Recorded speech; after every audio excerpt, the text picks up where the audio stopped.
Hey, good morning, YouTube family. Sorry you heard that. I was trying to get my dog to go inside and he got all nippy with me. So, hey, what a terrible start. But good morning, good afternoon, and good evening, wherever you might be. Welcome to Escape from Crazytown. This is our happy crappy hour where we get to talk about certain topics about the narcissist and the trauma they cause and how to heal. It's really a community for us to get together and share our experiences. Because as you know, and I've recognized many of our experiences are similar. So we can definitely learn from each other. I'm going to straighten this out. And today, you know what? I had a different topic in mind, but I decided to do this instead because I think it's just something that's very, I don't know, prevalent right now or just on my mind right now a lot. And not just now, but it's been for a long time. I've been trying to figure out, like, what is up with the narcissist? Do they have a conscience? Why do they act the way they do? Because we are going from a perspective that they have a conscience. And we want to appeal to that conscience, right? We want to appeal to their sympathies and their humanity, but it doesn't seem to work. So today we're going to talk about these 12 red flags of how a narcissist behaves or what their traits are that show or give you a picture of what their conscience looks like. Okay, so you can decide for yourself if they have a conscience or not.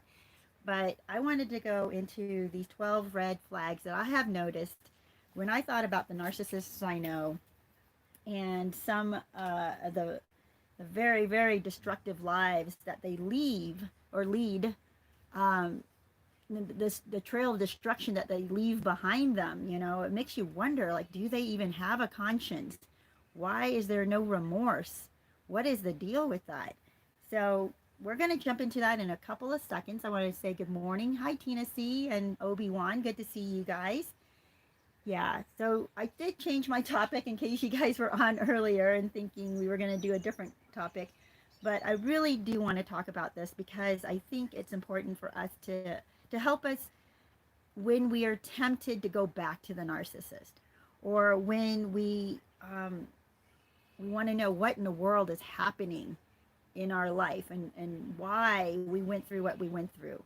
There's so many questions we have as we leave the relationship with the narcissist, even if it's, a parent narcissist, family member, could be a friend, a best friend, it could be your partner, your spouse, your lover, right?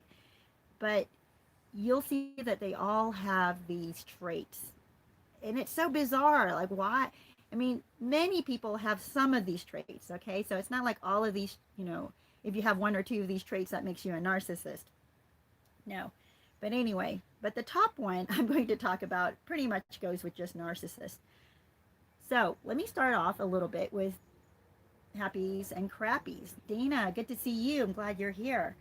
So our happies and crappies, you guys, in case you don't know, is what went well this week that you want to keep doing, and what did not go well this week that you learn from, and then you just don't repeat again, right?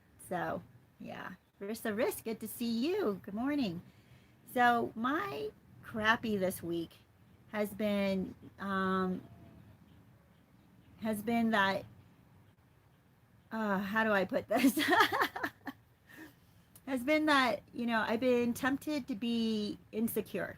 And I'm not, I know, I thought I've gotten through this. I'm a pretty secure person.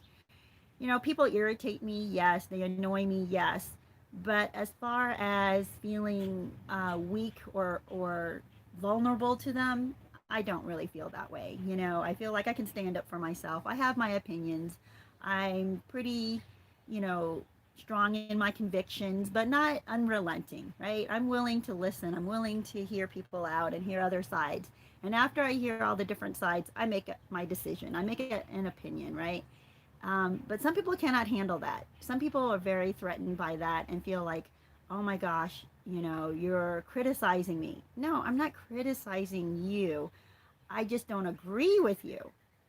Some people take some of their character and whatever, I don't even know how to go into that because I'm not there anymore. I don't remember how it was to be. If someone doesn't agree with me, that's fine. I'm like, oh, okay, so they don't agree. I'm not, I know that I'm fallible. I might be wrong. It's just my opinions, right? Like, you're welcome to change my opinion if you have enough facts and proof and a really good argument or whatnot. But don't come at me with emotions and how you feel and, made up statistics, because you watch, I don't know, you fill your mind with, you sit in an echo chamber where people all agree with everything you say all the time. Um, just because, oh, by the way, this is a saying I really love. It goes like this: a lie is still a lie, even if everybody believes it. And the truth is still the truth, even if nobody believes it. So if you come to me and say, well, all these people believe this lie, so it must be true, you may not say it's a lie, but you say, all these people are true. So anyway, I'm just more intellectual about things like that and not really into the emotional side, how I might feel. And I mean, I do have emotions and I do have feelings about things, but I don't want to let that rule my brain, right? I don't want to have that rule my reactions, because your feelings, and we're going to get into this because that is one of the 12 red flags, by the way, for a narcissist that who has no conscience. That kind of shows that they have no conscience, because they will allow their feelings to logic. It doesn't matter, and when they allow that to happen, we'll get into this a little bit more, but when they allow their feelings to just overtake them, that's how they get really destructive, and then they feel like they're justified because that's how they felt. It's like, oh my gosh, but you don't look behind you and see the destruction that your feelings caused you to create, right? The thrashing, the anger, the revenge, the vengeance. It's just evil. It really is. So anyway, you guys, that was my crappy this week, because somebody, of course, was going to come tell me how, their feelings and how I made them feel. And by the way, this is not a criticism, by the way. People's feelings are definitely, you don't want to like put it down and say, no, you don't feel that way. Yeah, they definitely feel whatever way they are feeling. They definitely feel the insult or the offense. They can feel that. The question is this insult or offense real, or is it just imagined? Is it just because you're wounded, or it set off some trigger inside of you and you just assumed that the other person meant to offend you or hurt you when they didn't, right? Okay. So what I want to say though is that other people, I guess, I hear it so much. Other people will say, you made me feel this way, or I felt this way when you did this and that. It's like, okay, if they feel a certain way when you do something, I can see like curbing that. I'm like, okay, well, I certainly don't mean to make you feel that way, so I'll curb that. But understand that I did not mean to hurt you. I did not, this was, what I did is not, doesn't need to be taken that way. Doesn't have that meaning unless you put that meaning on it. Anyway, so my temptation this week was to fall into that emotional junk and get wrapped up into it with the other person. And you know what? My happy that came out of that was that I got some counseling with friends, like good friends who are grounded. And for me, being grounded in Christ is a really great start to wisdom, because friends who are really grounded, I'm not talking about the fake Christians, okay, you guys? I'm talking about real Christians who totally seek to better themselves and are humble. They're strong, but they're humble. And they're willing to admit when they're wrong. And they're willing to admit what their faults are.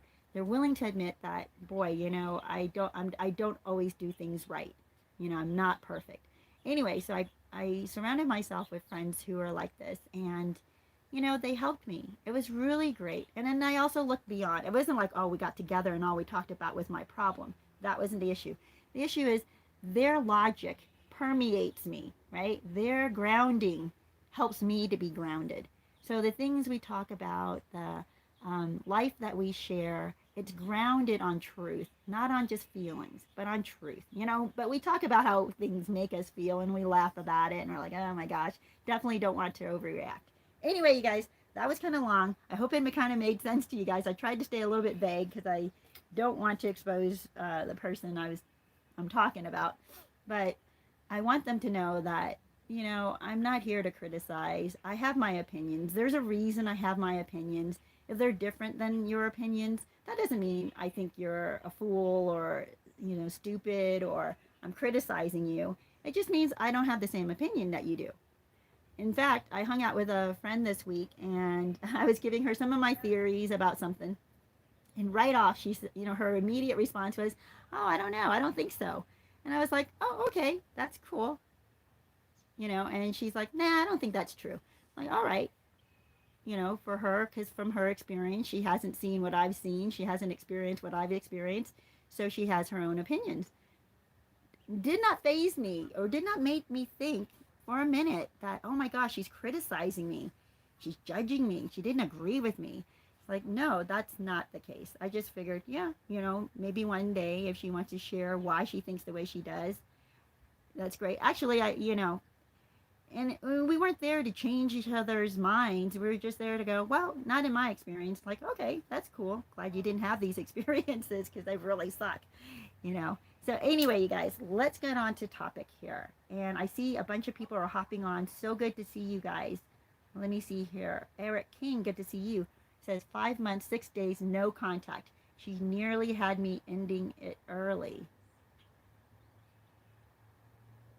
Oh, what do you mean? Ending the no contact or ending the relationship early? That's great that you have gone no contact. 5 months, 6 days. That's brilliant. That, you know what? That is the key to healing, by the way. I mean, there's so many things we can do as we work towards healing. But the fact that if we stay in contact with a narcissist, it holds us back from healing because they re-injure us continually, whether they are intending to re-injure you or even if they don't even know that you're paying attention to them or that you're watching them or that you're trying to get in contact with them. Even in those cases, if you are trying to stay in contact with them and follow them and watch what's going on in their life, you will get re-injured. That's just how it goes. So let me see what's going on here.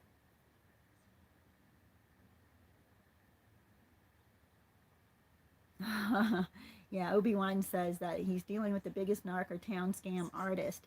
I call the police on them and the police just tells me to do like the rest of the town and get a restraining order against these maniacs.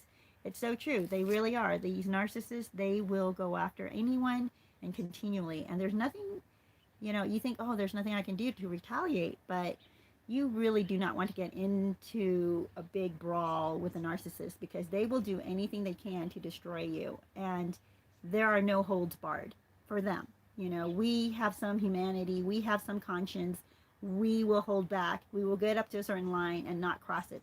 Not so with the narcissist. They will cross any line to exact revenge or to attack. If they feel, by the way, if they perceive that they are being attacked. So that's another reason, you guys, why you don't want to rely on feelings to lead you because narcissists do that.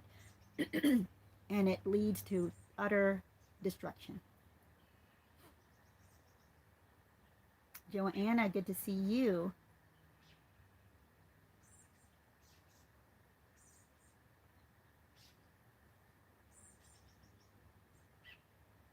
Wow. Okay, let me see here, you guys. I'm just looking at the comments.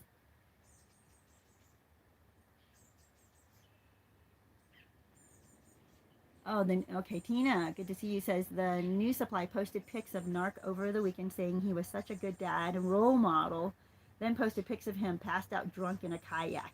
Yeah, exactly. I had a comment recently from a viewer saying that she's very distraught because, after being discarded by the narcissist, she sees the narcissist landing on his feet.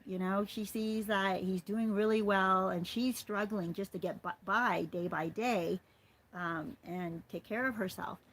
And the truth of it is, their life is never as it appears, right?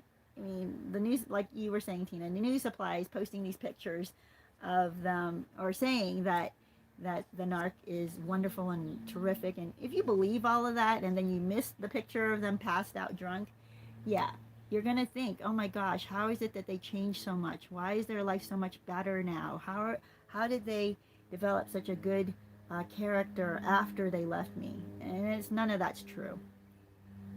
Jihad, good morning to you. So, Steffi B, good to see you. Needed this today, thank you. Oh, good. Glad to have you here.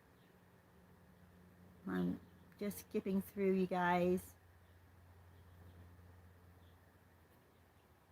Oh, wow. Jihad says, I just had mediation a couple days ago. So funny how she can continue to change her story, and the mediators actually buy what they are saying. I can't believe how dumb people are to believe these lies. Exactly. And this is really scary about the narcissists, because they will lie just bold face to anybody's face. They are so convincing because they show no conscience. And that's why today I want to talk about that narcissists have no conscience. If they had a conscience, there would be tells, and people would notice that, they're lying. Even though they have no conscience, though, you will probably notice that they're lying, because their stories just don't add up. That's where you start to question, what the heck? But a lot of people fall for their lies because they believe, well, no one can lie like this. No one would have no conscience, right? How can someone have no conscience and be willing to lie about all these things? They just can't believe it. So they give the narcissist the benefit of the doubt. So that therapist is giving your narcissist ex, Jihad, so sorry to hear that, the benefit of the doubt, and believing that what they say is what they mean. So frustrating to me. Another saying I really like, by the way, is let your yes be yes and your no be no. And that's how you know you're with an authentic person. When you're with somebody whose yes could be a maybe, could be a no, they're just so flimsy on what they believe or how they act. They're not reliable. Yeah, I'll be there, but then they're not, that type of thing. They're not reliable at all. Or then it's just a road for disaster. It just is in your relationship. Okay, you guys, let's jump into the topic today. It's narcissists have no conscience. There are 12 red flags that I came up with. And the first one is the biggest one, by the way, is no remorse. If you ever see or have a friend who seems to have done stuff to people and you're like, that's weird that they have no remorse, like they don't feel bad about it at all. And part of it could be you're thinking, well, they worked through it. It's, maybe they were, they used to feel guilty or ashamed, and so they worked through their guilt and their shame, and that's why they don't seem to show any remorse for what they did. But by the way, you don't have to hold on to guilt and shame to feel bad about something you caused before. Like, I still feel bad about something that I've been forgiven for. I don't feel guilt or shame about it anymore because the people forgave me, but I still feel bad. I'm like, geez, I would never, ever want to behave like that ever again towards anybody, or, hurt them in this way. And those ways, by the way, is back when I was still traumatized by narcissistic abuse, and my feelings led all of my actions. And so, of course, if I let my feelings lead all of my actions, I'm going to be destructive. And I was, to the people I love. And so that hurt them. Anyway, I can still have remorse for that. And when people show that they have no remorse for cheating, for lying, for stealing, for hurting someone, for walking out, abandoning someone, and they come up with excuses, though, that's another thing. Anyway, so number one was no remorse. That's a huge red flag. If you see that, run the other way. Number two, the second red flag, is that they're very destructive of other people's property. Like, they have no conscience about that whatsoever. They will borrow stuff from you and break it and then return it and tell you it was like that when they borrowed it. Okay, now some people who are not narcissists will do that. So that's why I said just because you see two or three or four, maybe even five of these characteristics and traits on somebody doesn't make them a narcissist, but it does make them a toxic person, okay? It makes them an unreliable, not a very good friend, right? You don't want to be close to this type of a person. So they're very destructive of other people's property, but their property, if you should put a scratch on anything of theirs, they will lose it, So, but it depends, because I also know some narcissists who are like, oh, that's okay, that broke, just because it didn't have that much meaning to them. So, very weird. Very, and maybe also all around property to them is to be used, just like people. People are also property to them. Just these are just things to be used. So they have no regard for sacrifices that were made to attain that property. Unless they made sacrifices, of course. So, number 3 is that they can be bought. Yes, this is a red flag. They can be bought, which is really sickening. To lie, destroy, harm other people, they can be bought. Because if you promise them something beneficial, they'll go and do your bidding. Like, if it benefits them, if you pay them, that's a benefit, right? It benefits them. They will go ahead and do whatever. It doesn't matter what's right and what's wrong to them. To them, what's most important is that they get paid. They get ahead. They get something from it, right? So the very sad thing about that is a lot of criminal narcissists are like that. They can be convinced to rob, steal, destroy property. Oh my gosh, I heard a really good saying. It was like, what the heck?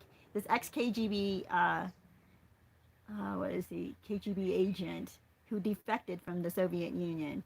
He was talking about how it just stuns him how people will say, oh yeah, this guy, he's such a good guy. And he was using this example specifically of these two criminals. And he says, the one criminal says, yeah, oh yeah, this second guy, such a good guy. I wanted him to burn my enemy's house down, and he did it. You see what I mean? Like, they think that, I cannot even wrap my mind around that. But this is how narcissists think. They think that destroying somebody's property for the benefit of themselves or to prove their loyalty or whatever it is they get out of it is okay. Like, they don't see like that's a bad thing. Anyway, they can be bought. Number 4 is they have no regard or no value for life. They just don't. Like, that's why we're like, how can they put their kids in harm's way? How can they use people as pawns, right, to get to what they want? How do they risk other people's injury? And not only that, but their freedom. They risk this person going to jail, their best friend, their wife, their girlfriend, their boyfriend, and will commit these crimes using their boyfriend or girlfriend as a front, right? As a front. Hey, why don't you drive the car and help me do this? It's like, they're not thinking about their boyfriend or girlfriend's safety. They're not thinking about their girlfriend or boyfriend getting caught and being sent to jail for, robbing or hurting somebody or mugging or whatever it is that they're asking the boyfriend or girlfriend to help them with. They have no regard for life. They just don't see that anybody else's life is worthy, of protecting, of keeping safe, of keeping out of jail. I mean, they just don't care. Everything's there for them to use. Number 5, and a lot of times too, this is really sick, but a lot of times they will be bad or destructive to animals, but not always, because sometimes they will show more love to an animal than they will to a human. Yeah, because they feel that this animal hasn't hurt them, so another person has, so they don't care what happens to the person. I don't know. We can get into lots of details about that, but mainly there's no regard for life with the narcissist. Number 5 is that their morals are flexible to what benefits them. And this is really confusing to us, right? Because one day they're spouting about how something is really important to them and they value this, but then you see them do the opposite. And you're like, what? Oh yes, truthfulness is so valuable to me. And then you see them lying and cheating and finagling their way to cheat somebody out of something. And you're like, I thought you just said like truthfulness is the most important thing to you. And the truth of all of that, you guys, is that their morals are flexible to whatever benefits them. So in the moment when they're telling you that truthfulness is the most important thing to them, what they mean is that you cannot lie to them. Because if you lie to them, they will no longer value you. You're going to be at the bottom of their list because that's what they value so much. And now they're thinking, you better be truthful with me. See, so it's not that they need to be truthful, but others need to be truthful with them. So you guys, their morals are flexible. Let me see what you guys are thinking about any of these traits and these red flags. Okay, Jihad says it's all lies and contradictions, and they sit there and believe it. And when I try to refute the lies, the mediator shuts me down and doesn't want me to speak or says I don't want to get into that. Because isn't that sickening? Oh, you know what, Jihad? Pray about that because, this is what I do. And I know some people believe in it or some people don't. And it's not a judgment against you if you don't.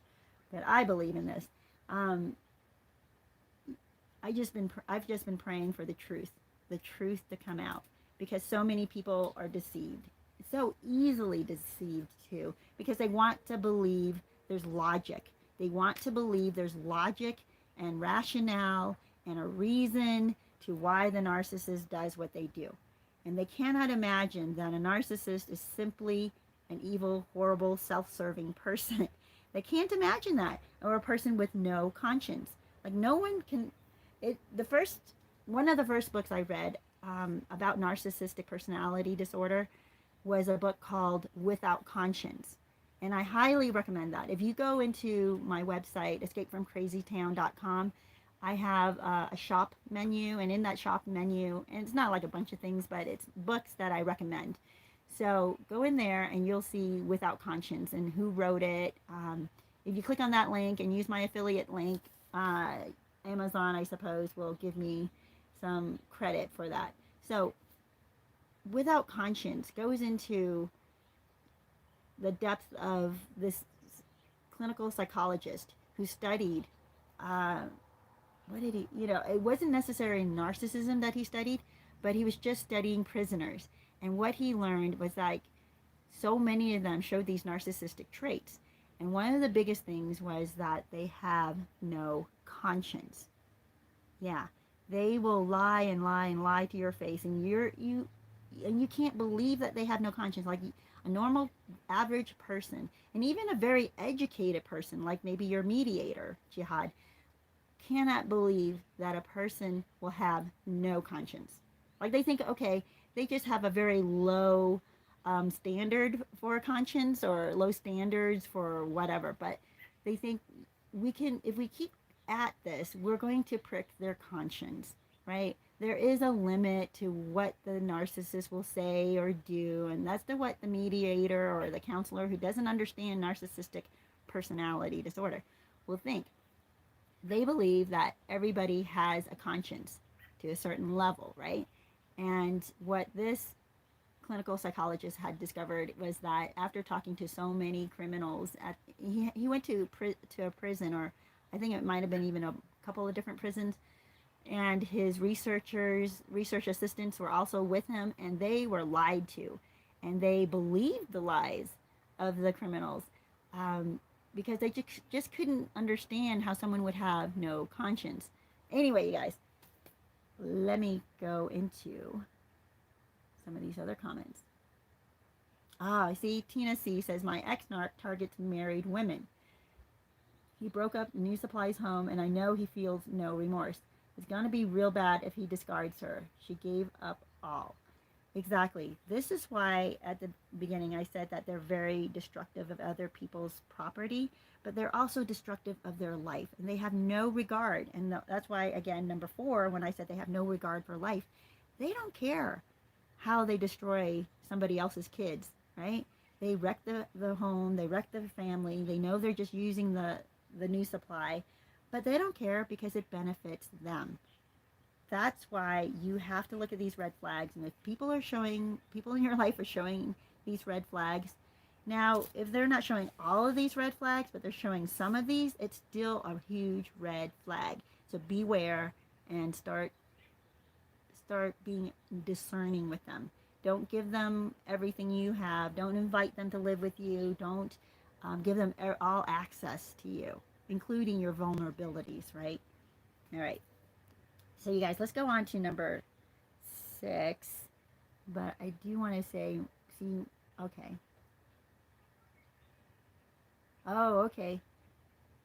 Okay, I will look into that, Obi-Wan. Oh, yeah, I'm sorry. I did look into that. But only in a funny way. Like I said, same story, different narc. Yeah. Dana says he liked a post that said, just because it's legal doesn't mean it's not a sin, while he is growing marijuana and smoking it in a non-legal state. Morals. Exactly, right? Whatever fits them, whatever suits them, whatever benefits them, that they will switch back and forth. Yeah.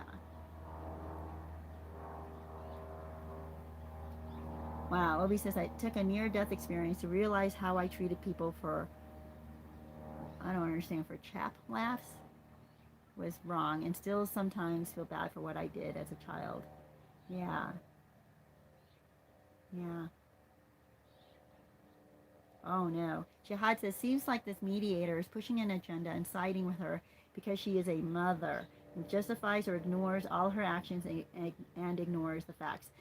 I agree with you. This is what narcissists will do. They will appeal to something that they share with their listener, right? They want to make their listener feel like we're the same. We have a lot of this, same experiences, or we have a lot in common. And that way they get their listener or their victim to start trusting them, because they're like, oh, well, then we share these things. We share these values. We share this walk of life and this stage of life, or whatever it is. And so they trust the narcissist. And the rest of us are just standing there like, what the heck? You're supposed to be impartial. You're not supposed to be siding. You're not supposed to be identifying with either one of us. You're supposed to be just looking at the facts and helping us to navigate that. That's what a good mediator is supposed to do. They're not supposed to be identifying with either party, right? Okay, so if I were you, I would get a different mediator, by the way. Jihad sounds terrible. So let's go into number 6. Number 6 of the 12 red flags that show that a narcissist has no conscience. They fake having a conscience and sympathy, but are very hypocritical or contradictory. So there you go. They're very hypocritical and contradictory. So they fake the sympathy, they fake a conscience, and then you think, oh, yeah, they really care about that. But then 2 days later, they don't, right? 2 days later, they think that's the worst thing ever. Like, for instance, like you were saying, Jihad, it wasn't Jihad, but Dana. Yeah, what you were saying, how your narcissistic ex will say, oh yeah, you know what? We have to be moral, and we have to follow the law, but that doesn't mean only the law. We have to still be moral, right? That's higher than the law. And yet they'll break laws. Like, oh, that's just a law, I'm going to break it. So is that a good thing or a bad thing? I don't know. Okay. So they act like they have a conscience. They act like they want to do the right thing. And yet you see them continually doing the wrong thing. And that's the whole thing about them faking a conscience, because they'll tell you all the right things they believe they should be doing, you should be doing, how the world should be living. And yet the way they live their life, doesn't even reflect that at all. Okay, number 7 is there's no logic to their reasoning.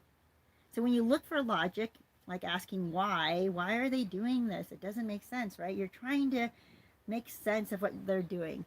And you want to believe, like the mediator right now, she wants to believe that your ex-wife, and she's filling in the blanks, by the way. She's going to fill in the blanks and say, well, logically, the reason why this person is telling me these lies, and they don't know it's a lie at the time, but telling me all of this is because they love and care for their child and blah, blah, blah.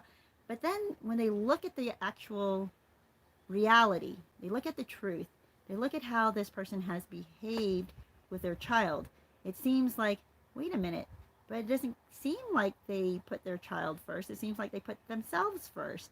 It seems like they look at their kids as things to worship them or to appreciate, not just appreciate them, but to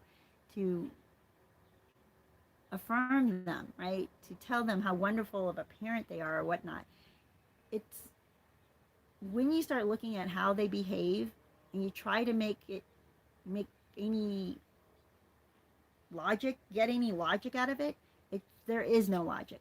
The one thing is that we have a really hard time coming to is that it serves them. They're self-centered and it serves them. That's really the only logic to their behavior. But we want to say, oh, they cheated on us because I made them feel this way. They lie to me continually and tell me they can't tell me the truth because they of some past trauma of theirs, right? And yet you watch them and you're like, but they don't allow other people to lie to them.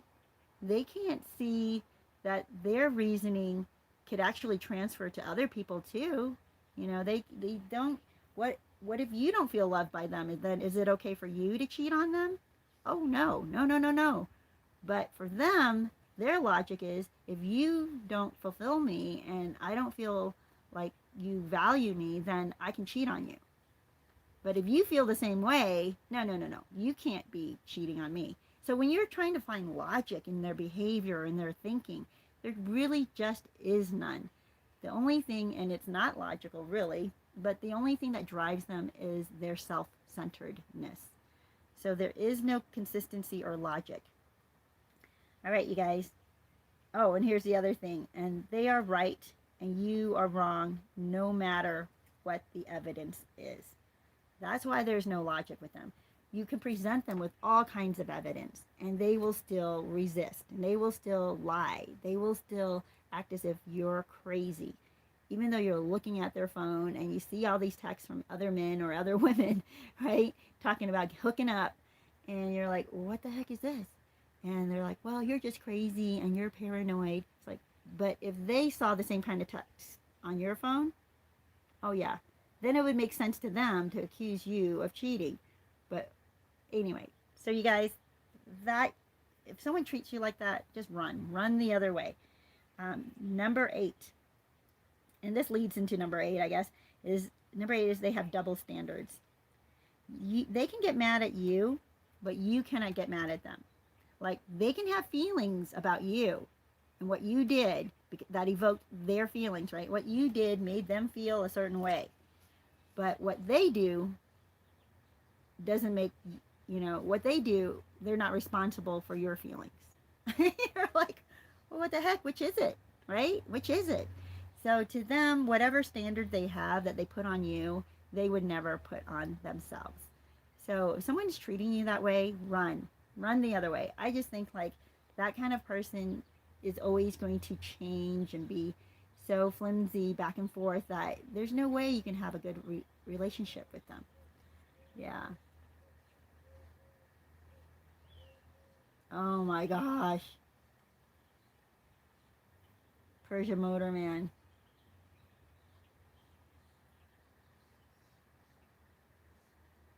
Wow.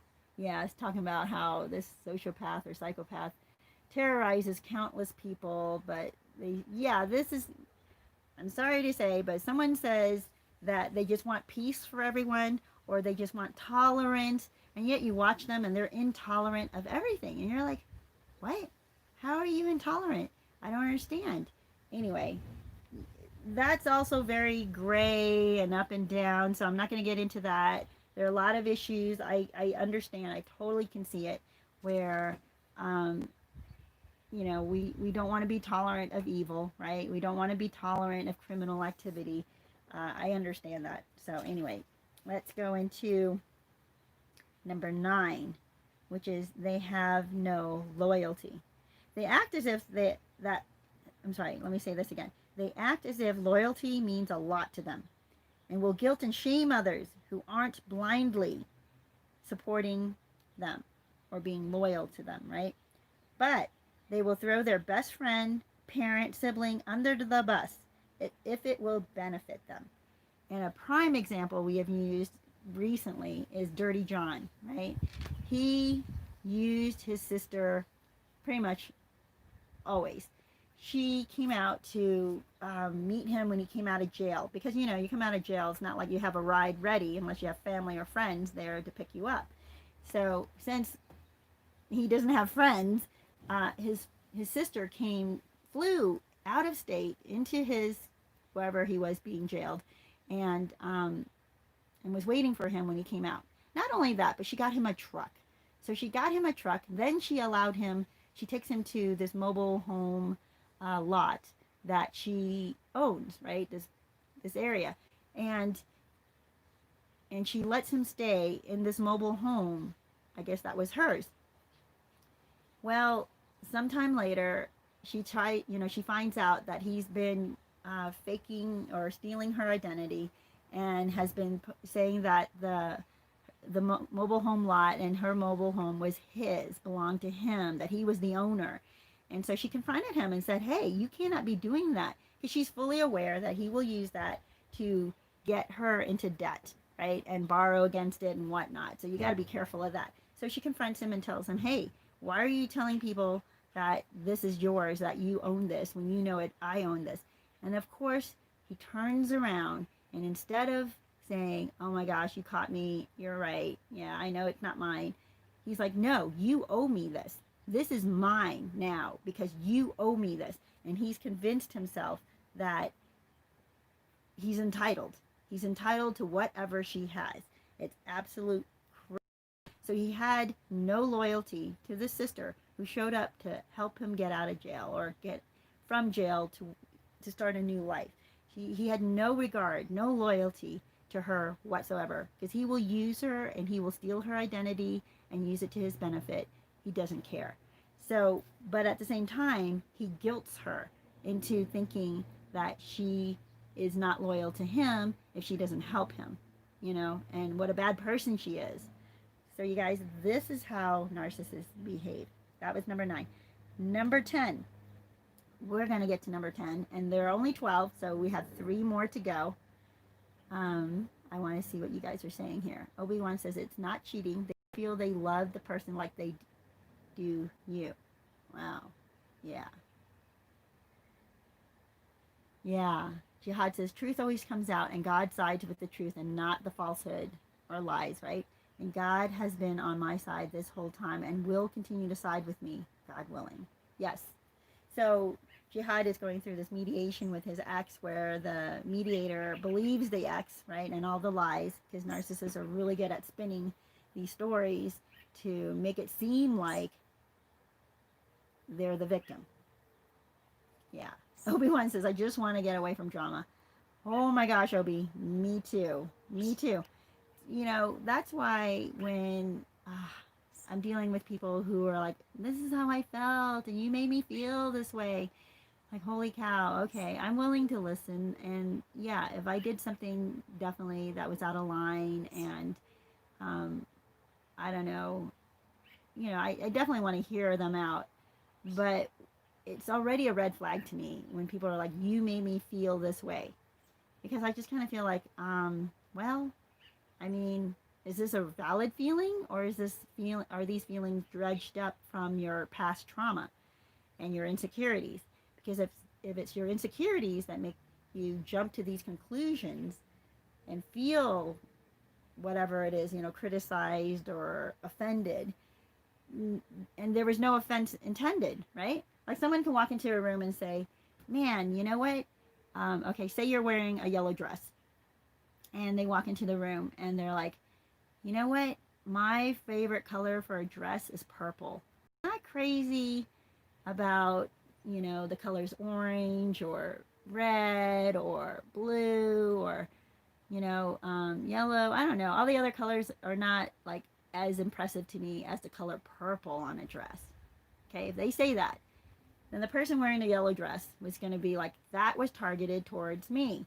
I'm wearing a yellow dress. I'm not wearing a purple dress, even though nobody else in the room is wearing a purple dress, right?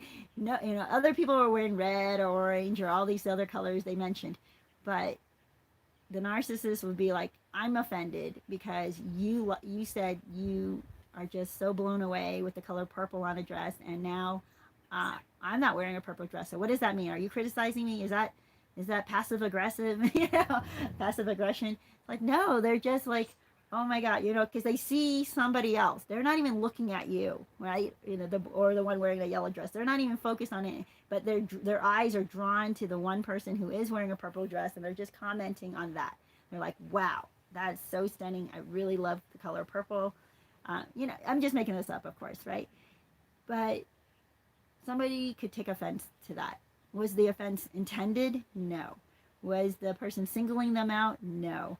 But someone who's like, but you made me feel when you said you like only purple on a dress, and I wasn't wearing purple, so therefore that's an attack on me. Like, well, I didn't even know you were wearing a dress. It's like, I didn't realize that. I'm sorry. I didn't even see you in the room. I was just stunned by, I just was drawn by this stunning image. Anyway, this is what I mean. People will say and take things out of context, and then be offended by it. So be careful of that. When someone's doing that to you, it's so much drama. And then you have to say, oh, I'm so sorry. I did not mean to. Like, you're not allowed to have your own opinions. You're not allowed to be exuberant. You're not allowed to have your personality. You're not allowed to just blurt out like how much you love something. Because, oh my gosh, that might offend somebody who doesn't love the same thing you do. Like, what the heck? What kind of world is this? Where people are getting so easily offended. Anyway, that's total nuts to me. But that's how narcissists are. They're very easily offended, and there's a lot of drama. So, you guys, number 10.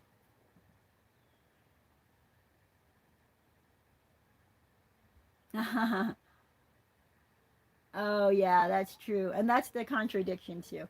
So, Obi-Wan was saying that what he was saying is that drama queens' favorite choice of words is, I just want to get away from drama. And yet they create all this drama, right? It's like, what the heck? Well, then stop leading with your feelings and be logical, right? If they're just logical, maybe they wouldn't have all this drama. Artist lover, good to see you. Oh, the next assaulted you and called the police, and the next said he wasn't here. Wow. Wow. I'm so sorry. I hope that, this is a case where, and I don't have this, but I should, is get cameras, because you want to be able to record this. I had somebody else say to me a while ago that he was all indignant, and that somebody was recording their interaction when he was all upset. And I was like, you know what? I would have recorded it too, because, when someone's starting to get angry at me or start throwing a fit at me, I'm like, not that I've done it, but I can't blame someone for wanting to record that, because they want to have some proof, because yeah, and you're hoping too that if the other person knows you're recording, they're going to calm down. Like, they're not going to go all out crazy on you. All right, you guys, number 10 of the 12 red flags that show that narcissists have, right? Because they have no conscience. Number 10 is they're lazy. They want something for nothing, and they feel entitled. All injustice, so they feel that all injustice has been done to them. Nobody else has ever suffered injustice the way they have suffered injustice. So therefore, that's why they are entitled to everybody's sympathy, but not anyone else. Are you catching that? Okay. And because of that, then that means people owe them. So they want something for nothing. They want to just play on your sympathies and then you're supposed to help them pay their bills. You know, they're supposed to be able to tell you a sob story, and then now you want to give them gas money.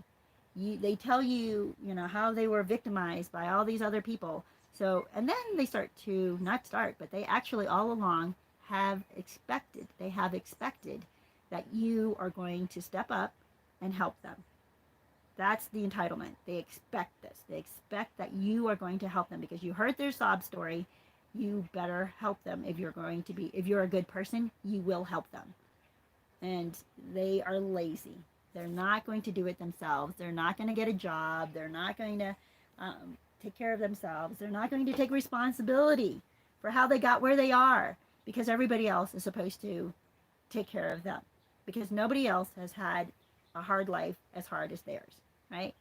So that's absolutely nuts. But if you turn that on them, you guys, right? Because some of these other red flags, if you turn that and see if, oh, well, is this consistent? Can they see that other people have been hurt? Can they see that other people have been traumatized or been taken advantage of? Can they see that somebody else was the victim? And if they can see that, are they willing to then sacrifice to help that other person? Are they willing to actually pay the gas for that other person? Are they willing to pay the bills for this other person? No. The answer is likely no, because it's always a double standard with them, and they're lazy. They want you to pay for them, but they are not going to pay for you. So, all right, you guys. Number 11. This is a big one, you guys, where I alluded to this at the very beginning, which is why I say be careful about letting your emotions lead you, letting your feelings lead you, because this number 11 is what narcissists do. Hatred blinds them. Anger and hatred blinds them, because when they get angry, they will fall into this hate crazy mode where you cannot convince them that this other person is not coming after them, right? Is not out to get them, is not against them. They will hate this other person to the point of wanting to hurt them. And I have seen this from the narcissists that have been in my life, where I just see this like vile violence coming out of them towards the other person that they perceived to have hurt them, right? They perceive is their enemy, or perceive was not loyal to them, right? And that injustice is big enough for them to be angry at the person at first, and then after they're angry with them, they start to hate. And that hate completely blinds them to the point that they do commit crimes. And that, you guys, is scary as heck. When they get to the point where they are willing to bodily harm someone because of how they feel about that person. No. Or about that group of people, right? No. That is letting your emotions, letting your feelings guide you into action is not a good thing. Like, use some logic. You be calm. I mean, your feelings are there to alert you when things are wrong. So if you're angry about something, like, stop and think, why am I angry? What is that red flag about? What is this alerting me to? Like, is there something wrong happening in my life or in front of me, and I need to interfere, or I need to set things right? Okay, yeah, your feelings allow you to do that, but don't act right away. Like, stop for a moment and think, what am I really seeing? I mean, unless you see somebody really in harm's way and you're like, oh my gosh, I got to help that person. But I'm saying it may not be what you think, right? And if you allow your feelings, like in that mediation with Jihad's ex, the mediator might be feeling, right? That sympathy for his ex, might be feeling like, oh, I identify with you. I totally, now her feelings, or the mediator's feelings, are tied up with the ex. And the mediator is going to now mediate according to their feelings and not what's in front of them. That there are two individuals who are trying to work this out. And you're not trying to favor one over the other. You're just trying to see how the puzzle pieces fit. and you're trying not to be deluded by stories or, feelings of sympathy and all this stuff, those feelings can lead you in the wrong direction. And with narcissists, their feelings are extremely destructive, to the point of where it blinds them. So be very careful of that. That was number 11. The last point, you guys, the last point, which ties all of this together, by the way, or kind of not just ties all of this together. Well, I guess it kind of does, but it is a huge red flag. They will project all of these traits onto their victims to convince themselves it's okay to lie to and to destroy their victim. And you can see that when you see somebody who's like just demented, they're like out of their mind, insanely angry, and murderous in their thoughts and words, and you're just like, what the heck? They're spewing threats and hatred, and they're saying in their mind that the other person committed all these things against them, and that's why it's okay for them. They justify, right? They justify their horrible, destructive reaction because they project onto their victim all the things that they did to their victim, or maybe to others around them, right? They know this is their character. They know it well. That's why a lot of times they'll say, I know a cheater, I know a cheater when I see one. Well, could it be because they've cheated? Could it be because they know fully well how a cheater behaves because they are a cheater, right? So when they assume other people are doing things, it's because they had done it themselves, and they think they're seeing it on somebody else. So yeah, that projection, if they tell you all these other people that you've seen and you've been with, and they're like, wow, they don't seem like the kind of person you're telling me they are, and yet you seem to be everything that you're telling me about these other people. Like, this happened with my mom all the time. Like, she would complain and go on and on about other people and what they do and how they gossip and how mean they are, and I don't know, how much they use people, how much they put other people down, how much, whatever, all this stuff. And I'm like, I don't know that about these other people, but I know that you do this.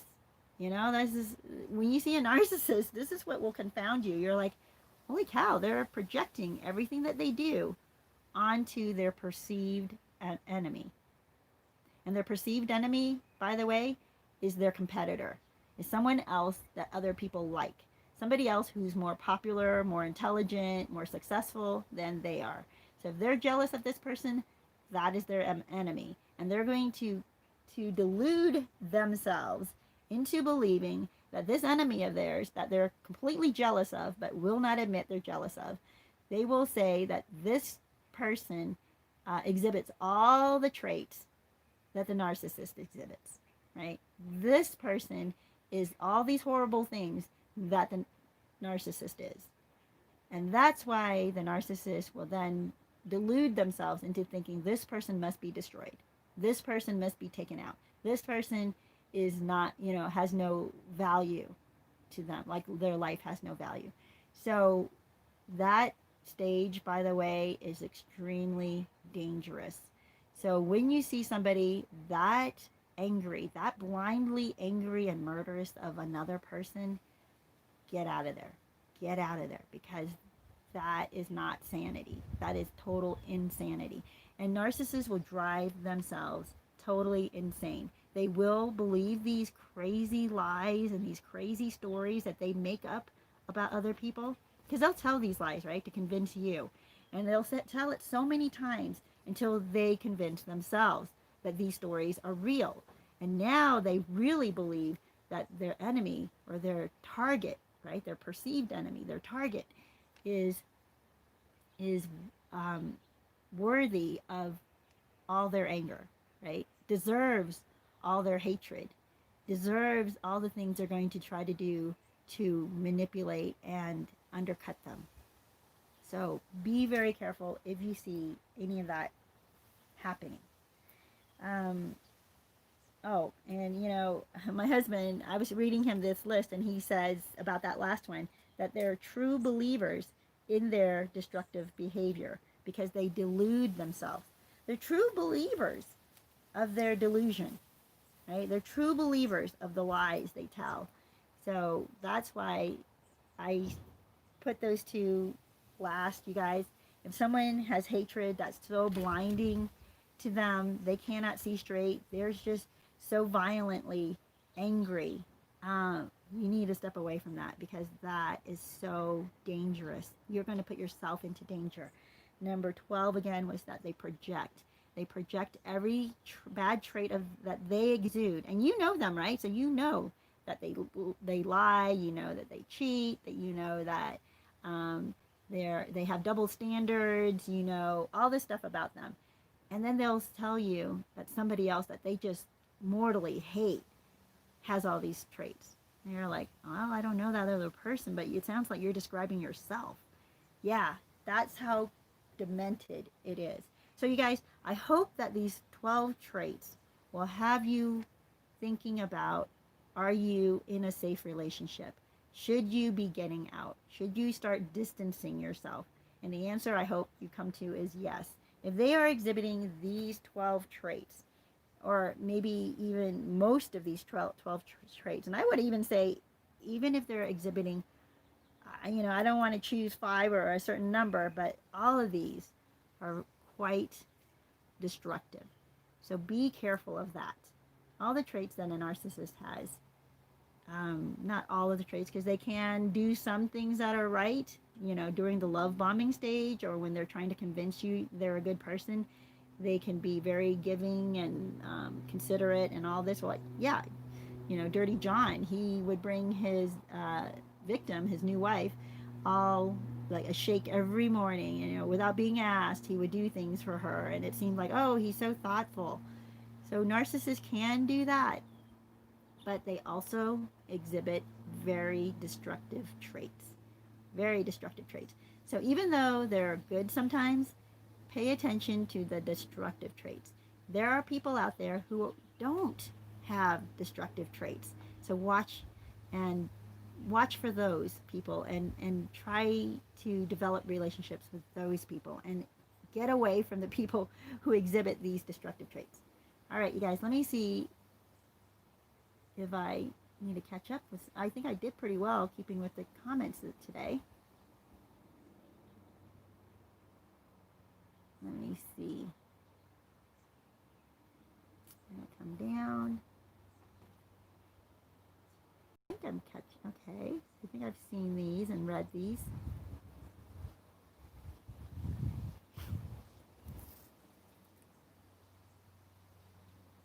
Sorry, just trying to catch up with the comments, you guys.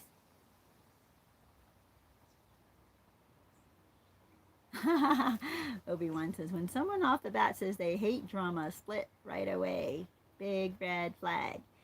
Yeah, if that's the first thing that comes out of their mouth, that's like, why are you even bringing up drama? Like, I probably because they bring drama wherever they go, and so they feel like, why is there always drama wherever I go? And it's like, maybe you bring it. I don't know.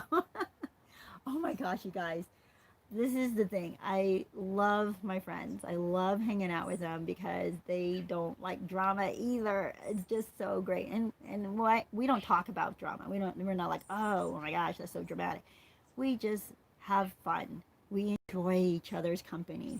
We leave each other not depleted. Like, I'm an introvert, okay? I'm an introvert, and introverts get filled by being alone, okay? And usually when I'm with other people outside of my friends, I am drained by the time I leave, right? I'm just drained. But when I'm with my friends, I actually feel full. I feel fulfilled when we leave. So we got together yesterday, and I was just like, I love being around them because they're life-giving. There's a term that I use sometimes. I don't know if I've used it on this channel, but they're life suckers and life givers. And the life suckers are the drama queens. The life suckers will pull you into their just darkness. And you want to help. You want to be there. You want to be caring and compassionate and all of that. but they just suck the life out of you.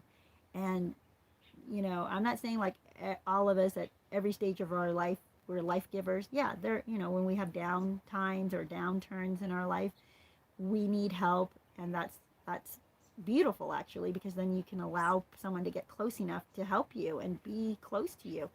Um, but life suckers are always there. They just don't bounce out of there. They just keep taking and taking and taking, and they give you tiny little morsels of um, I don't even know what to call it, encouragement. It's just little bits, just enough to keep you around, and then they just suck the life out of you again. Yeah, it's just terrible. So look for the life givers. Stay away from the life suckers, you guys. Sui Rubin, good to see you. They are exhausting. Narcissist lover says, I'm so drained. Yes, right? Narcissists are very draining. Artist lover says, how have you learned so much about narcissists? Wait, are you asking me, or let me make sure? Never takes accountability for anything. Well, I don't know if you're asking me or if you're asking Obi-Wan. Oh, yeah. Obi says, artist lover, same story, different narc, bud. You're in the awakening state of the Matrix. Good luck with your journey. Yeah. Artist lover, we learn because once we learn what a narcissist is, like everything starts falling into place. Everything starts making sense. All those times you gave your narcissistic ex the benefit of the doubt, it didn't add up. It didn't make sense. You could not justify, could not rationalize what they did and what they said and how they behaved. You just couldn't rationalize it because there is no logic. There is no logic with a narcissist other than what I was saying at the beginning, other than they value only themselves. They are very self-centered and they want for themselves. And that's it. That's what motivates them. Nothing else. So we want to believe the best about them, right? We want to believe they have a conscience, so that they will only go so far and then their conscience will kick in. That does not happen with a narcissist, because if it does not serve them, they will, there's no conscience. There's no conscience line that they won't cross, right? There's no line of morality they won't cross if it will benefit them. So be very careful with narcissists. But yeah, we know about them because once we learn about what narcissists are and what their traits are, and we look back at our experience with some people in our lives, right, that did not see it, just you couldn't figure them out. You couldn't understand this darkness around them. And you tried to use sympathy and you tried to use compassion and you tried to be understanding and you tried to give them the benefit of the doubt, and yet that darkness just never lifted from them, right? That weird, like everything always went wrong. They're always the victim. Everybody else is always the problem. You're like, this is just doesn't really add up, right? It's because narcissists, their life, nothing about them really is logical. They are predictable, though. Here's the deal. They are predictable because you can predict that they, excuse me, will do what it takes to feed themselves. They will do what it takes to protect that self-centeredness of theirs. So if you, we don't think that way, we don't behave that way, but we can protect ourselves, because when we're around somebody that makes no sense, is illogical, is irrational, has this murderous hatred for certain people in their life, and you're like, my gosh, where does this horrid, violent hatred come from? Beware, because this person does not have a conscience. This person has no line they will not cross. Be very careful. All right, guys. So let me go into some of these other comments. Sui Rubin says, hi. Yeah. Good to see you. Oh, okay. Artist Love here says, yes, asking you. So how do I know? I started reading. And this is, if you go into my website and go into, oh my gosh, one of the first books I read, trying to remember what it was. Oh, Psychopath Free. That was a good one. Psychopath Free. Not even written by a psychologist. It was simply written by, I think he's a gay man who had this very, like I was saying, very bizarre, crazy relationship with this his lover, and his lover did all these things to him where he did not understand until, I don't know how he came out of it or what exposed him to the term narcissistic personality disorder. It's actually a disorder, and it's in the DSM, which is, oh, I always get this wrong. Or not wrong. I always forget how it is. It's the manual DSM, statistical. Oh, shoot. I'm sorry. I'm not prepared today to tell you what it is, but it's the manual that it's on the data and statistical manual on personality disorders or something like that, right? So it's used by the medical profession when they do study mental illness. And anyway, yeah, personality, narcissistic personality disorder is in the DSM, and you can read that. I did a video on that, the nine traits, I think it was, 9 traits of NPD. I think it was like 2 videos ago, if you want to look into that on my website, or actually on my YouTube channel as well. So yeah, if you go into my website, go into the shop menu, look into the books that I had read. This is how I had learned about narcissists. And I also learned from some YouTube psychologists as well. I really like this one guy named George Simon, and he wrote a book called Character Disturbance. And that was, I thought, a very good book as well. He studied narcissistic personality disorder, and he had been a psychologist for, I think, 30 years. And then he came to realize that the traditional therapies that counselors and psychiatrists are taught does not apply to a narcissistic personality. It just doesn't work. So he wanted to write a book about what narcissists really are, because you cannot use the same techniques and strategies with a health, not with other people, with an average person, with a normal person that has a conscience. So pretty much it all comes back to, does this person have a conscience? Narcissists, it's very hard to appeal to their conscience. It's very hard to appeal to their sense of right and wrong, because remember, their sense of right and wrong is flexible. It changes depending on what serves them in that moment. All right, you guys? So yeah, thank you for asking. Definitely wanted to answer that. And when I started learning and reading all these books about narcissistic personalities disorders and the like, similar things, right? Because I also studied about sociopaths and psychopaths, and one of my big questions has been, when does a narcissist cross over into the sociopathic or psychopathic realm? And to me, it seems like there might be something that prevents them from crossing over, but they are so close to that they could possibly cross over, and that's what makes them very dangerous. Yeah. Oh, thank you. Dare to be different. Diagnostic, thank you. Diagnostic and statistical manual on, I think it's mental or psychological something or other. Yeah. We're on DSM-5 now, by the way, and I don't know if they come out with one since. A couple years ago, we've been using DSM-5 as the 5th edition, because as they come up with more, understanding, and some of it, though, you got to be careful, because some of it is a changing culture. When the culture is able to accept or fluctuate or flex, right, into a different sense of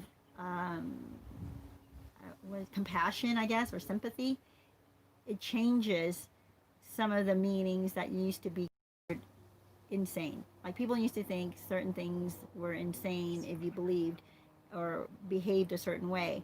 And today, it seems like, no, you can behave whatever way you want and it's not insane, because it's your reality. So be very careful of that. DSM is starting to reflect some of that thinking, which is kind of crazy. In my opinion, it's kind of crazy. And you don't want to just go strictly on what the DSM says about everything, But they do have a very good list of the 9 traits of narcissistic personality disorder. What they don't have is the traits of a covert narcissist. So all their 9 traits are targeted towards overt or the grandiose narcissist, not the vulnerable or covert narcissist. I don't think they have one on that yet. They don't have any of that written down as a trait. And I wonder if that'll come out in maybe the DSM-6. So yeah, of mental disorders. Thank you, Dare to Be Different. Yeah, I was not prepared to talk about that today. The DSM. Yeah. Yeah. Yeah, Obi-Wan says, after seeing these videos, it all adds up. It does, because, Obi mentioned this a couple of times, which is uh, same story, different person. And that's where we're like, what? You experienced the same thing? And then when you look back at the people who made no sense in your life, you're like, oh my gosh, they did the same thing that all these other people said the people in their life who made no sense did. So that's how we come together and we're like, whoa, this is absolutely nuts.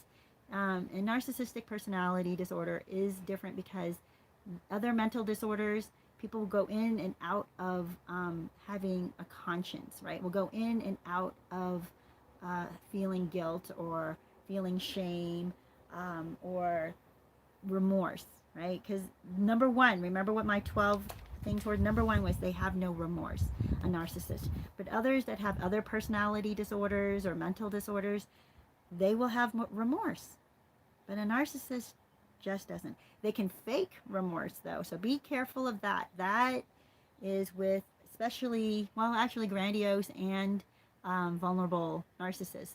They are both, they both can imitate remorse, right? They can say they're sorry, they're so sorry, and can't you just forgive them? And they feel so bad. And this is the perpetual cheater or perpetual liar or perpetual abuser in a relationship. I'm so sorry, I'll never do that again. And they'll go on and on. And you think they're feeling remorse, but then in an instant, they start putting you down. They start treating you like you're dirt. And you're like, wait a minute, I thought you were sorry. Well, they're not sorry about this part. They're just sorry about hurting you physically.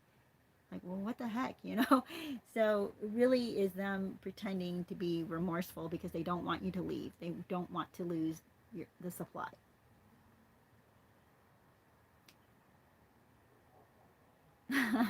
Obi says, I'm lonely thanks to my ex-narc, but after studying people, I feel blessed to be lonely. Yes. And you don't have to be lonely. And so, this is why I want this community to be here. So at least once a week, we can catch up and share a bit of life, share a bit of stories, share a bit of, you're not crazy. You're not going crazy. You feel like you're going crazy, but you're not crazy.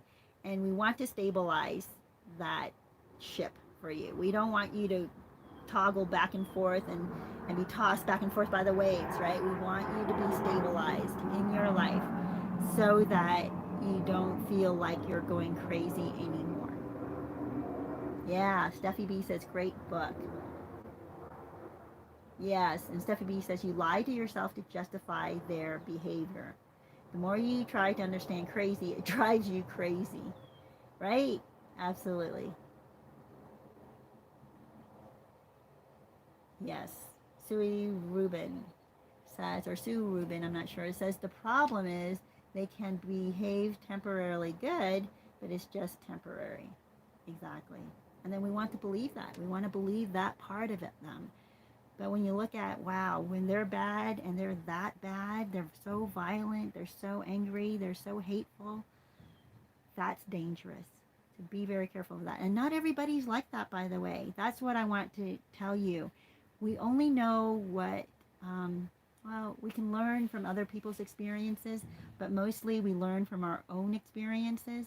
And if in our experience, in our realm of friends or our circle of influence, we come across people who seem like just so nutty. Maybe it's even your own family, right? Like outside your family, you might be skeptical because you're thinking, well, isn't everybody like my family who's crazy, right? Your family's nuts, and your family may have a lot of narcissists in it and very destructive, angry, mean people.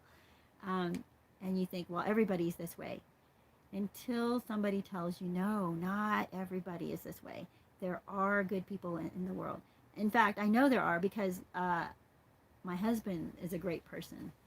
I don't want to say, pat myself on the back or anything, but I'm a really good person. I'm not like this. There in the I'm not saying that if you've had a bout of anger that you're a horrible person. No, we're susceptible to that. That happens to some of us. Not all of us.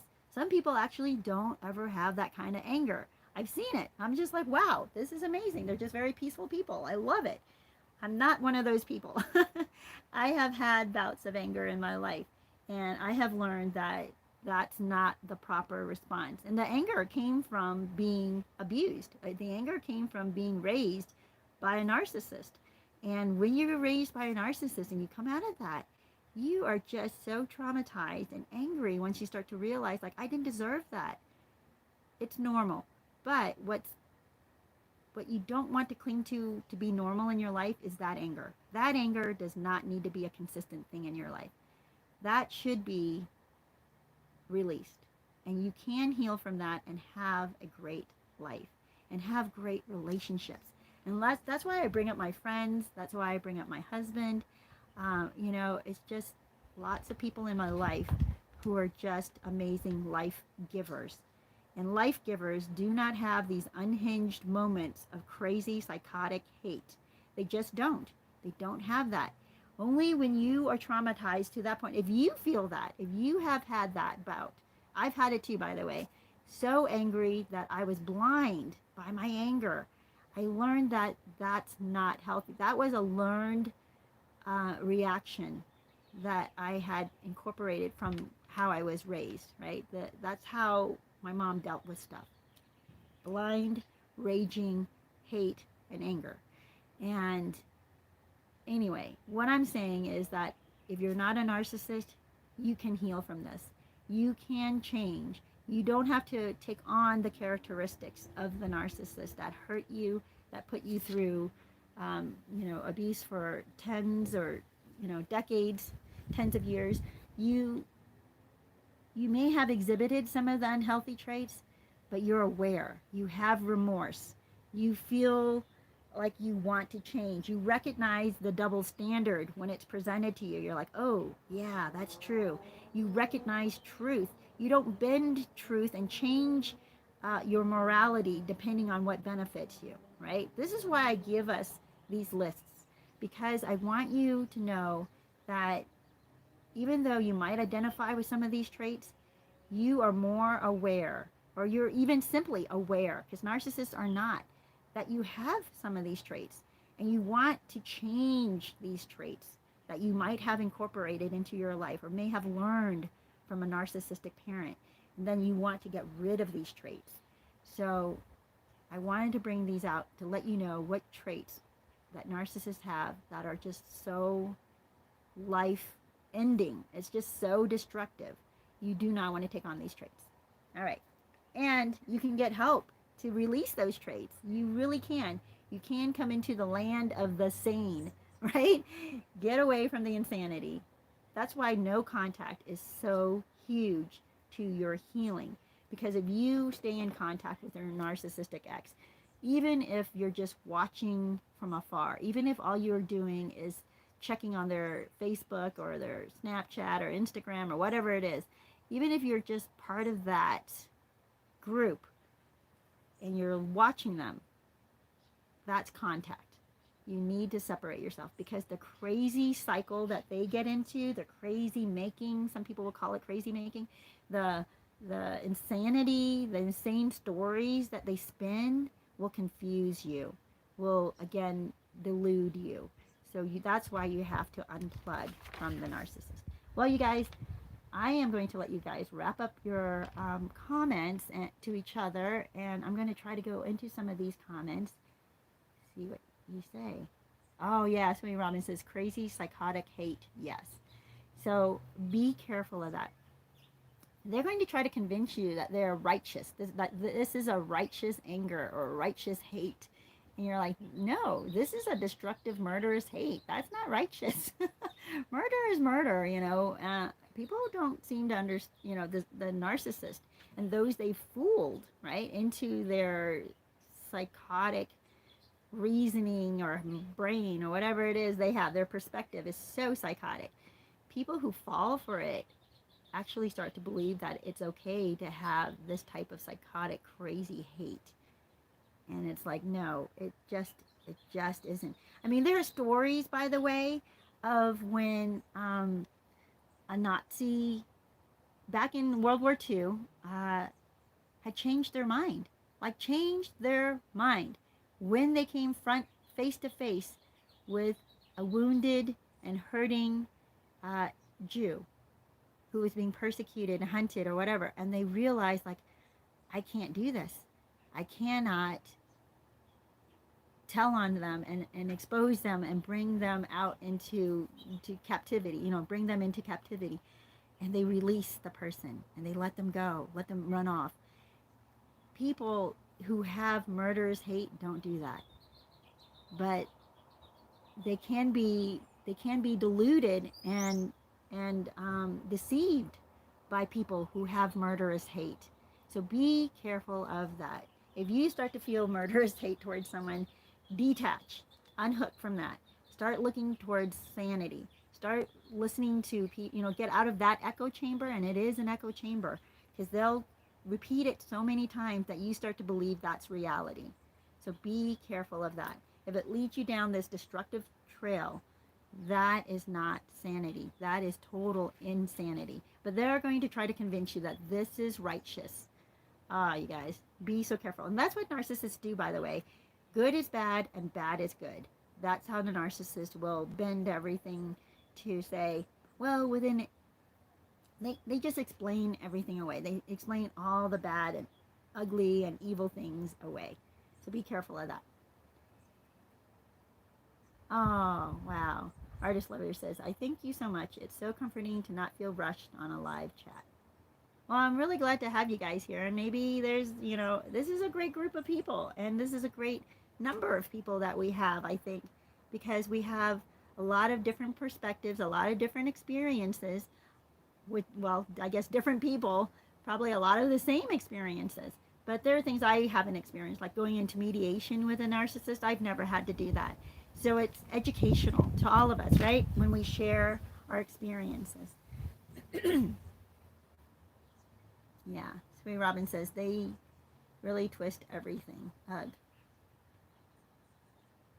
Oh, yeah.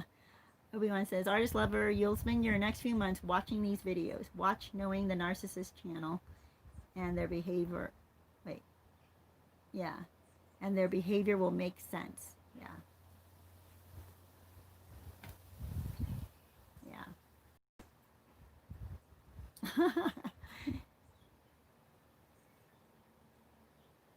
Okay, Sue Robin says, I think these are narc fleas we took over from childhood. Yes. They lack self-reflection. Yes, thank you for pointing that out, or for better describing that. Funky Friday, good to see you. Says, yes, so true about crazy psychotic hate. Yep, Artist Lover, responding rather than reacting is key. Exactly, and that's why we want to check your emotion. Yes, we have emotion. Our emotions are there to alert us, right? Something's wrong, or something's really right, or something's really good, something's really bad. So our emotions are there to alert us, not to make us jump off a bridge, right? In a psychotic rage. No, we, you know, be careful of that. Oh, yeah. Yes. So true. Obi says, these channels taught me how to work with narcs. Once you understand their game, it's almost as if a narc knows you're not dumb. You know what? Narcs might still think that you're dumb and that they are so much smarter than you and can manipulate you. But I agree with you, Obi-Wan. They can do that. But in my experience, from once you get to know what narcissistic personality is, what the traits are, pitfalls that they pull you into, a lot of their tricks, right? A lot of the words that they will use to manipulate you. Once you start to notice these things, then you're very attuned to when somebody else is trying to manipulate you, whether or not they're a narcissist. You're going to be like, oh no, I'm not going there. I'm not going to let that affect me. I'm not going to fall for this guilt trip. I'm not going to fall for this is my responsibility for how you are or how you do something. It's like, no, we each have our responsibilities. I can respect yours and you can respect me. You know, I can respect you, you can respect me. You start to build really healthy boundaries. So anyway, you guys, we are up. We just did our hour and a half, and I really don't want to go beyond that because it gets pretty long. So blessings to you guys. I really hope that all of these have helped you. Let me just do these 12 one more time. But also, if you would watch a commercial once in a while on my channel, please do, because that's the only way I can get any funding for this channel. Actually, you can also fund me if you go into my website and go to, I forget what the tab is, but essentially it's all the way to the right. It's this dog that needs coffee. It's my coffee fund. So if you want to donate through the website. I prefer that because on YouTube they take 40%, I think it is. They take 40% of whatever you donate. So I've had people do the super chat and they donate $10. So then that means I get $6 and YouTube gets $4, just to let you know. But if you do it, excuse me, if you do it through my website, if you do it through my website, I'll actually get 90% of what you donate, and the website, or I forget, PayPal or whatever it is that we're using, gets 10%. So much better. Anyway, you guys, many blessings to you. Let me go through these 12 red flags. The narcissist has no conscience, and these are the 12 red flags. First one, big one, is no remorse. Number 2, they're very destructive of others' property. Number 3, they can be bought to lie, destroy, and kill. Number 4, they have no regard or value for life. Number 5, morals are flexible to what benefits them. Number 6, they fake having a conscience or sympathy, but are very hypocritical or contradictory. That's how you know that their sympathy is not real. They're very hypocritical and contradictory. Number 7, there's no logic to their reasoning. There just isn't. You feel like you're going around and around in circles. So when you look for logic and you're asking why, you just cannot find good reason, right? Or anything that's consistent.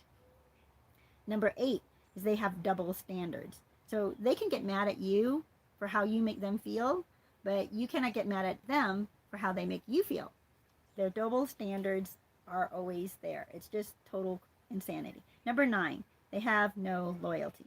They act as if loyalty means a lot to them, and they'll guilt and shame others who aren't blindly loyal to them, but they will throw their best friend, parent, sibling, you under the bus if it will benefit them. So be careful of that. Number 10 is they're lazy. They want something for nothing. They feel entitled because they feel that all injustice was done to them. No one has ever suffered the injustices that they have suffered. So even if you've suffered injustices, they are still more entitled than you. You are expected to help them, but they are not. They don't think that you should expect help from them, right? So it's that double standard, but it's laziness that drives their entitlement. Number 11, this is a big one, is hatred blinds them. They feel like they have a righteous anger, so therefore their hatred that comes out of this righteous anger is supported, right? Is reasonable to them and is somehow righteous. So be careful of that. Number 12, the last one is, and it wraps all of these traits up, they project all of these traits onto their victims to convince themselves it's okay to lie to and to destroy their victims. They delude themselves into believing that their victims possess all of the traits that they possess. So they're just projecting onto their victim what all the things they know about themselves, all the things they're very familiar about them, with about themselves. And they personify it, or they put it onto some other person. And now that person becomes their target and will get all of their wrath and their abuse. So be very careful not to be their target. Blessings to you guys. You know what? Before I even go, I want to tell you there is good news. I'm used to in my videos with, but the good news is, okay, you guys, The good news is you now know. You now know. So all these games they play, and the more you watch these videos, the more you learn about their traits. You, hey you guys, I'm not sure why, but my camera, oh there it is, just quit on me for a second there. But I want to give you the good news. The good news is you now know. You are better equipped. You can protect yourself and then become more aware. And now you can heal. You're going to start getting the tools to heal. And the first one, by the way, and it's very excruciating and painful, but no contact. And if you want to look into other healing tools, I have a video that says real tools for healing. I'm going to post it in the little eye icon to the right there, circle eye icon, and you'll be able to click on that and see other videos that I recommend uh, that maybe support what we've been talking about today, but definitely about healing. So blessings to you guys. There is good news out there. There is healing for you, and you have the rest of your life. That's the good news. You don't need to donate any more of your time, any more of your life to the narcissist. You get to live your life now. You get to do with your life what you want to do. And you can build. You can, oh my gosh, so much to do. But watch my other videos. I'll put it on there when YouTube uploads all of this. Or you can just go onto my, I have to wait till YouTube uploads this completely in a way where I can access it and then make edits to it, but and add videos. But until then, go ahead and get on my website or on my YouTube channel, homepage, whatever it is. Go into the videos there and you'll find it. Okay, many blessings to you. Have a great weekend, and I will see you next week.